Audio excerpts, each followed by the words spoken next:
Tem uma coisa que eu aprendi depois dos 70, que ninguém me ensinou antes, né? E que eu acho que todo mundo precisava saber bem mais cedo.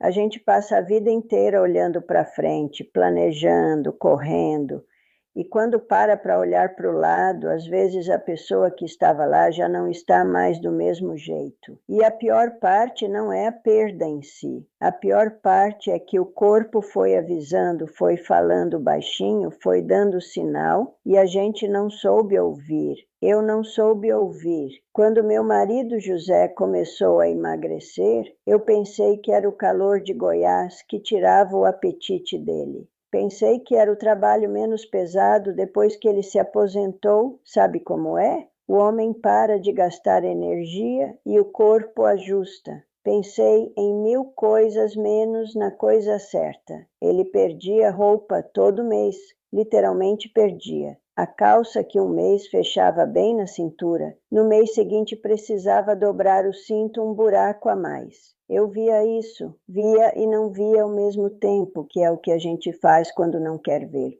Tem uma manhã que eu não esqueço.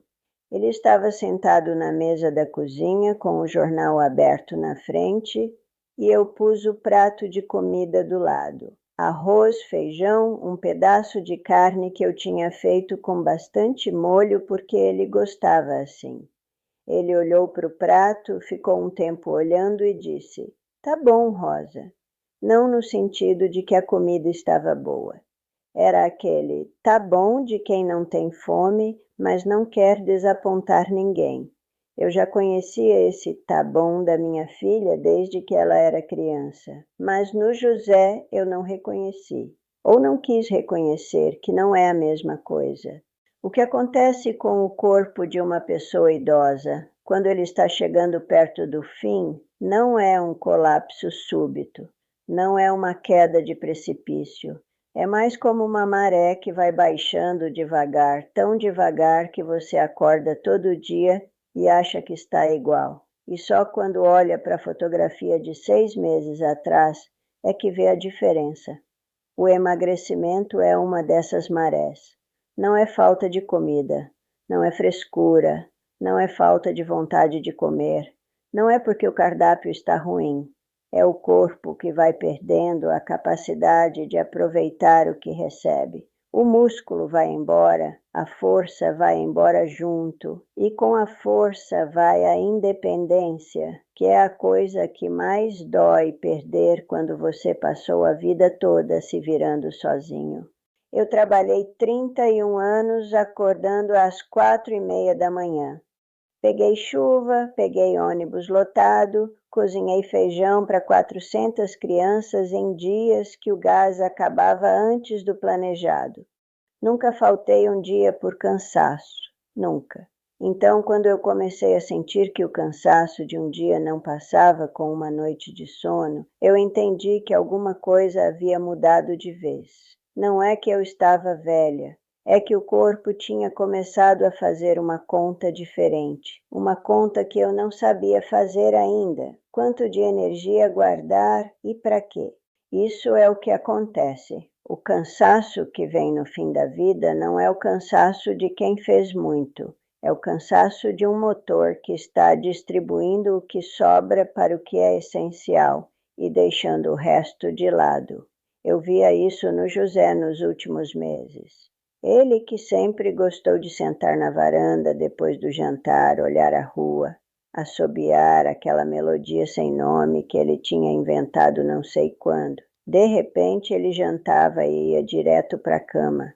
Não reclamava. Não dizia que estava cansado. Simplesmente ia porque o corpo mandava ir. E eu, que devia ter percebido, ficava lavando a louça e pensando que ele estava entediado com a televisão. Gente, o cansaço profundo de uma pessoa que está se apagando não parece cansaço de fora, parece quietude. Parece que a pessoa ficou mais tranquila, mais sossegada, menos agitada. E às vezes a família até comenta: "Nossa, o vovô está tão calmo ultimamente." Calmo. É assim que a gente chama quando não sabe o nome certo do que está vendo. Tem uma tarde, foi numa quarta-feira de julho, eu lembro que era quarta porque eu comprei a espiga de milho do seu Rony, que passa todo dia de semana, e eu estava na varanda comendo o milho, quando José veio sentar do lado. Não trouxe nada para fazer, não trouxe jornal, não ligou o rádio, só sentou. Ficamos quietos um tempo e depois ele disse uma coisa que na hora eu não dei importância. Rosa cansa, né? Cansa de um jeito que não tem descanso que resolva. Eu perguntei o que ele queria dizer. Ele disse, não sei explicar direito. E ficamos quietos de novo. Hoje eu sei o que ele queria dizer. Ele estava me contando. Estava me passando a informação do jeito que ele sabia, que era sempre mais pelo que não dizia do que pelo que dizia. E eu ouvi, mas não escutei. Existe diferença, e eu levei tempo demais para entender essa diferença. Além do cansaço, tem uma outra coisa que a gente demora para perceber, porque parece falta de educação falar sobre isso. A confusão que vai chegando, a memória que vai enfraquecendo, a pessoa que começa a se perder no meio de uma conversa, que pergunta a mesma coisa 2 vezes no mesmo dia, que olha para um rosto familiar com um olhar que tem 1 segundo de demora antes de reconhecer. É muito difícil de ver, muito mais difícil do que o emagrecimento, porque o emagrecimento é físico e a gente entende que o físico envelhece. Mas quando a mente começa a sair do lugar, parece que a pessoa está indo embora antes de ir embora, e isso não tem nome bom. Eu tive uma vizinha, Aparecida, que foi amiga minha por muitos anos. Mulher forte, independente, cozinhava melhor que eu e nunca me deixou esquecer disso.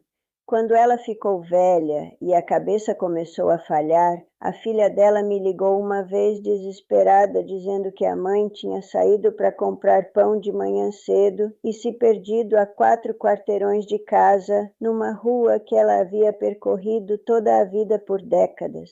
4 quarteirões.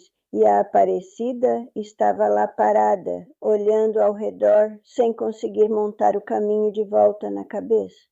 Quando a filha me contou isso, eu fui visitar a Aparecida no dia seguinte. Ela estava sentada na sala, quieta, diferente daquela mulher que entrava na minha cozinha sem bater e abria minha geladeira como se fosse a dela.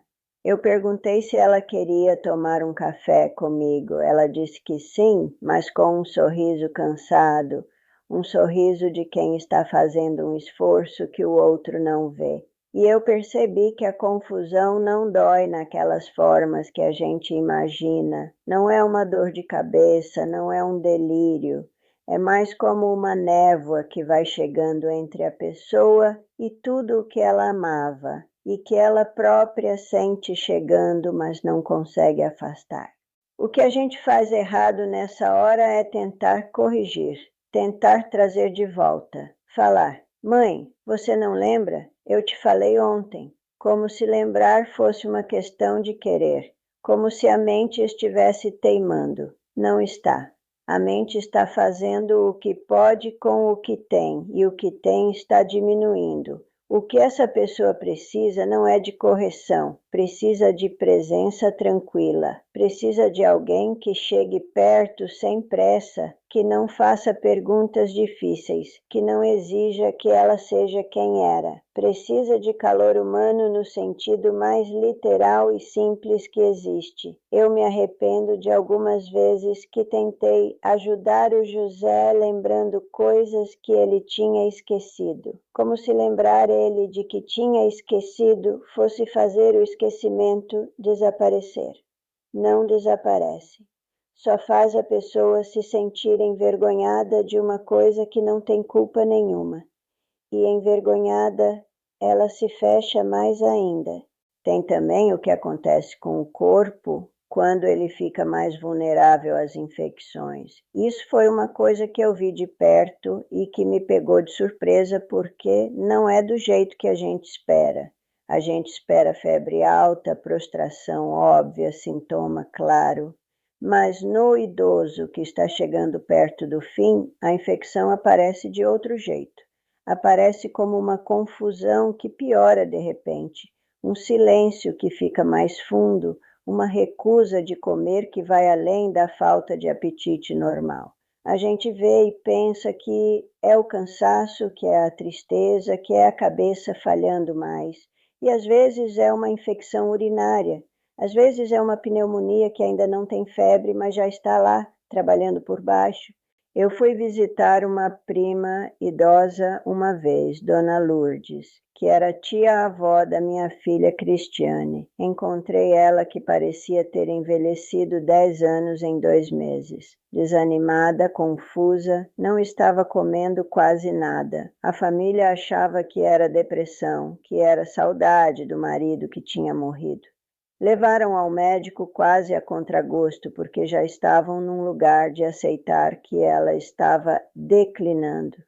O médico descobriu uma infecção no trato urinário que estava lá há semanas. Trataram e a Dona Lourdes ficou mais alguns meses com qualidade de vida. Não curou o envelhecimento, não deteve o que estava vindo, mas deu mais tempo. Tempo bom, com a cabeça mais clara e o corpo com menos luta. O corpo idoso não sinaliza infecção do mesmo jeito que o corpo jovem. Essa é uma coisa que eu não sabia e que me faz pensar em quantas vezes vi alguém ficando mais quieto e achei que era só o tempo passando, quando talvez fosse o corpo pedindo socorro de um jeito que eu não soube decifrar. E depois tem a respiração. Isso é uma coisa que a gente só aprende vendo. Eu aprendi vendo José nos últimos dias, e é um conhecimento que eu não queria ter e que ao mesmo tempo agradeço ter, porque me ajudou a ficar do lado sem entrar em pânico, sem fazer ele sentir que estava me assustando. A respiração muda. Não de repente, mas vai mudando. Fica mais lenta às vezes, mais rápida outras, com pausas que no começo parecem normais e que vão ficando mais longas. A mão fica fria, o nariz fica frio. A cor da pele muda de um jeito sutil que é difícil de descrever sem soar dramático, mas que quem viu sabe do que estou falando. É o corpo redistribuindo o que sobra, mandando o calor e o sangue para onde mais precisa e deixando as extremidades irem esfriando primeiro. Na noite que antecedeu a morte do José, eu estava sentada do lado da cama dele, segurando a mão dele que estava fria. Fui aquecer entre as minhas mãos durante a noite inteira. Não porque achei que isso ia mudar alguma coisa. Sabia que não ia. Fiz porque era o que eu podia fazer e porque ele merecia sentir que não estava sozinho enquanto o corpo ia encerrando o que tinha que encerrar.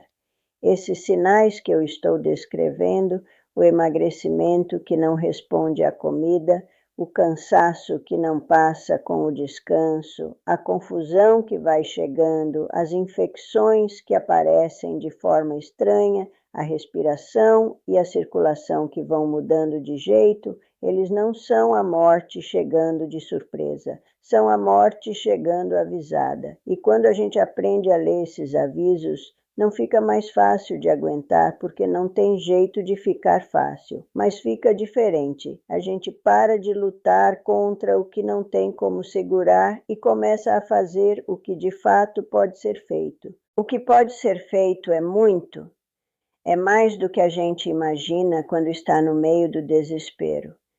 Pode sentar do lado sem precisar falar. Pode esquentar a mão fria entre as suas. Pode perguntar se quer um caldo quente, em vez de insistir num prato cheio que a pessoa não tem condição de comer. Pode botar uma música baixinho, a música que ela sempre gostou, sem perguntar se quer, só botando. Pode contar uma história do passado de vocês dois, não para ver se ela lembra, mas porque a voz familiar tem um efeito que vai além da memória. A gente sente a voz de quem ama num lugar que não é a cabeça. É mais fundo que isso. Eu fiz algumas dessas coisas com o José e não fiz outras que deveria ter feito. Não vou fingir que fui perfeita, porque não fui. Houve noite que eu fiquei tão assustada com o que estava vendo que fui para outra parte da casa ficar sozinha, porque não sabia segurar. Houve noite que eu quis muito que ele ficasse bem, que eu ficava repetindo coisas como: "Você vai melhorar, José, você é forte", quando no fundo eu já sabia que não era sobre ser forte ou fraco. Era sobre uma conta que o corpo estava fechando e que nenhuma força do mundo ia manter aberta por muito mais tempo.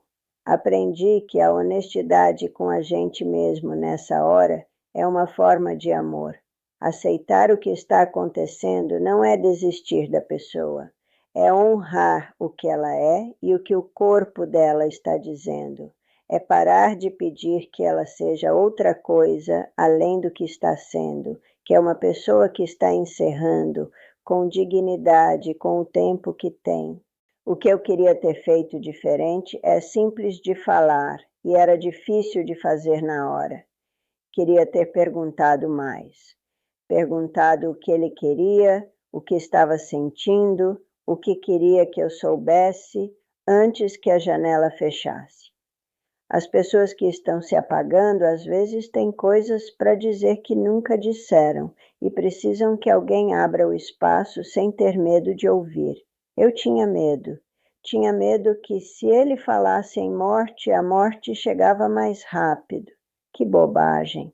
A morte não tem pressa e não tem respeito pela nossa negação. Vem do jeito que vai vir, com a gente preparado ou não. O que muda quando a gente está preparado não é o desfecho, é como a gente chega nele. Se chega correndo, em choque, sem ter dito o que precisava dizer, ou se chega mais perto com as conversas feitas, com os gestos que precisavam ser feitos, com a mão dada nos momentos certos.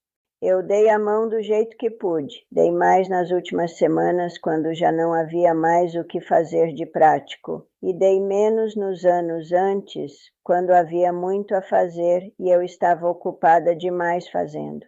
Esse é o arrependimento que carrego, não como culpa que me paralisa, mas como ensinamento que eu repasso para quem ainda tem tempo de fazer diferente. Se você tem alguém velho do lado, alguém que você ama e que está dando esses sinais que eu descrevi, não espera tudo ficar claro demais para agir. Não espera a certeza de que é o fim para começar a estar presente de verdade, porque a presença de verdade não é para a hora do fim, é para todo o caminho que ainda tem antes. É nas tardes comuns, nas refeições que a pessoa mal come, mas que você faz com cuidado assim mesmo, nas perguntas simples sem resposta esperada, no ficar quieto junto sem que isso seja incômodo. A vida de uma pessoa idosa não diminui porque o corpo está diminuindo. O que ela viveu ainda está inteiro lá dentro, mesmo quando a memória começa a fazer água, mesmo quando o corpo cansa de um jeito que nenhum descanso resolve. O que ela precisa nos últimos capítulos é do mesmo que precisou nos primeiros, alguém que a veja, que a trate como inteira mesmo quando parece que está em pedaços, que não finja que está tudo bem, mas que também não entre em pânico com o que está vendo. Eu aprendi essas coisas do jeito mais duro que existe, que é perdendo, mas aprendi. E se eu puder poupar alguém de chegar no fim de um luto com a sensação de que não fez o que podia, porque não soube o que estava vendo, então valeu ter passado por tudo que passei. Olha para o seu velho com olhos que querem ver de verdade. Não com olhos que procuram só confirmação de que está tudo bem, porque às vezes não está, e tudo bem que não esteja. Faz parte. O fim faz parte. E reconhecer ele com honestidade é um dos últimos atos de amor que a gente pode oferecer a quem viveu tanto.